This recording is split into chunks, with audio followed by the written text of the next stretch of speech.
السلام عليكم، اهلا بيكم معايا في فيديو جديد. النهارده ان شاء الله الفيديو بتاعنا هرنلك بس اوعى تفتح عليا. فاكرين زمان ايام التليفون ابو زراير لما كان الخط اغلى من التليفون، لما كان التليفون بزراير بس، واللي عايزك يرن عليك عشان تنزل، اللي عايزك يرن عليك عشان لو انت معاك تتصل، ولو عايز رقم حد يقولك ايه رنلي، ولو قالك مثلا هرنلك بس اوعى تفتح عليا. كنا بنخاف قوي عشان الدقيقة كانت غالية، الخط كان غالي والتليفون كان رخيص. التليفون كان بزراير، ما كانش فيه بقى فيسبوك ولا يوتيوب ولا انستجرام ولا واتساب ولا حوارات ولا دوشة ولا وجع دماغ ولا بقى ايه الهري اللي احنا عايشين فيه ده كله. كان اخره عدة صغننة قد كده بزراير بنرن على بعض بيها، وفي المناسبات ممكن نبعت لبعض رسائل. تمام، كل سنة وانت طيب، رمضان كريم، مش عارفة ايه الكلام ده كله. الدنيا خدتنا من اهلنا، من صحابنا، من ولادنا، وخدت ولادنا مننا بسبب التليفون التاتش اللي طلع والنت. والتليفون بقى عليه يوتيوب وفيسبوك وانستجرام وواتساب وحوارات.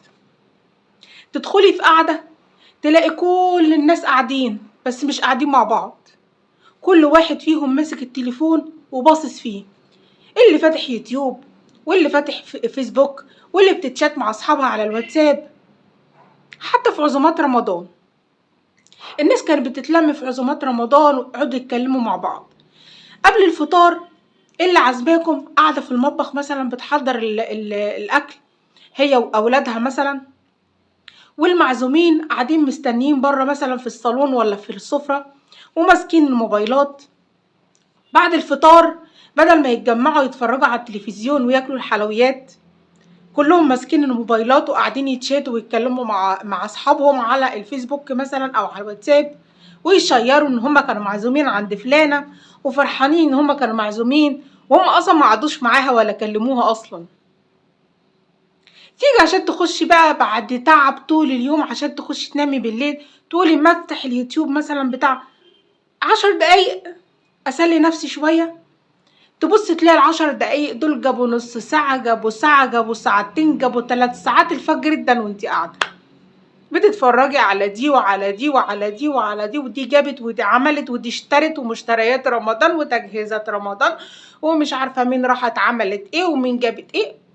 الدنيا خدتنا. عارفين في ظل التكنولوجيا والتقدم اللي احنا بقينا فيه، انا بجد مفتقدة ايام زمان. انا نفسي ايام زمان ترجع تاني، نفسي ايام زمان ترجع تاني بامي واخواتي وابويا. نفسي ايام ترجع زمان ترجع تاني بحلوها بمرها بكل حاجة، بس ترجع. انا لو يرجع بيا الزمن وانا في ابتدائي هوقف الزمن واقول له ما تمشيش، انا عايزة الزمن ده،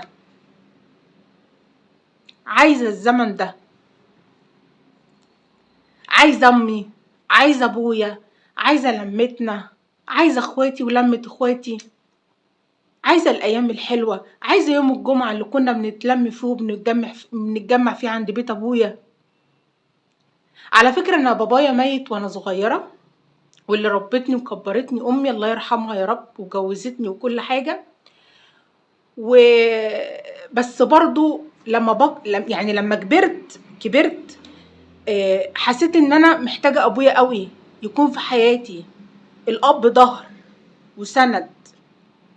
ممكن اكون كنت صغيره لما مات وما حسيتش لما مات يعني زعلت بس ما كنتش حاسه بالاحساس اللي هو القهره دي. حسيتها في امي قطمت، مش كسرت، لا قطمت ظهري كده لما مات، ربنا يرحمها يا رب.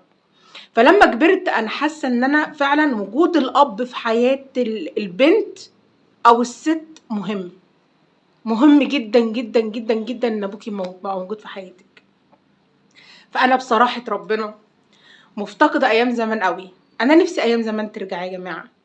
فاكرين رمضان أيام زمان؟ أيام رمضان وحلاوة رمضان فرحة رمضان وفانوس رمضان. فاكرين الفانوس اللي هو ابو شمعة ده، اللي احنا كنا بنفضل ماسكين الفانوس والشمعة تنقط علينا ومع ذلك ماسكينه برضو؟ يا كل حاجة في زمان كانت جميلة قوي قوي قوي قوي قوي. عارفين الاجيال اللي هي الجديدة دي معاشوش حاجات زمان. انا مواليد 87 تمام، وعشت حاجات حلوة قوي وذكريات حلوة قوي قوي قوي قوي قوي، نفسي ترجع تاني. انا ممكن اكون مش كبيرة قوي، لكن مش صغيرة برضو، ولكن عشت حاجات حلوة قوي وذكريات جميلة قوي، نفسي ترجع تاني. طب قولوا لي طيب في التعليقات، لو النت مثلا قالوا خلاص هنقطع النت عن العالم كله، هتعملوا ايه؟ هل لو قطعوا النت عن العالم كله وعننا ورجعنا تاني زي زمان، هنرجع تاني زي زمان؟ هنرجع نتلم تاني ونتجمع تاني ونسأل على بعض تاني؟ ولا لما واحدة تبقى عيانة اختها او اخوها يتصل عليها في التليفون يقول لها الف سلام عليكي بدل ما يروح يزورها، ولا يبعت لها رسالة على الفيسبوك ولا الواتساب؟ هل الايام دي هترجع تاني ونرجع نسأل على بعض ونرجع نود بعض ونرجع نخاف على بعض؟ اتمنى ذلك. اكتبوا لي تحت في الكومنتات وهستنى التعليقات بتاعتكم واتابعكم واشوفكم ان شاء الله. هل فعلا نفسكم الايام دي ترجع تاني زيي ولا لا؟ وحشكم التليفون ابو زراير والتلفزيون اللي كان الساعة كام؟ 12؟ الساعة 12 كان يوش وخلاص على كده خلص التلفزيون اللي هو كان بيبقى فيه 3 قنوات بس. وحشكوا الحاجات دي ولا لا؟ فكروني بذكريات حاجات اكتر، فكروني بحاجات اكتر في الكومنتات بتاعتكم، وانا هتابع الكومنتات وهشوفها. اتمنى باذن الله ان فكره الفيديو النهارده تكون عجبتكم، وهستنى كومنتاتكم وتعليقاتكم تحت الفيديو، لايك، وكمان اعملوا لي اشتراك للقناه عشان القناه لسه جديده، ولايكات عشان الفيديو يترفع، وما تنسوش تفعلوا الجرس. اهم حاجه تفعلوا الجرس على كلمه الكل عشان كل ما انزل فيديو يوصل لكم على طول. اشوفكم في فيديو جديد ان شاء الله، والسلام عليكم.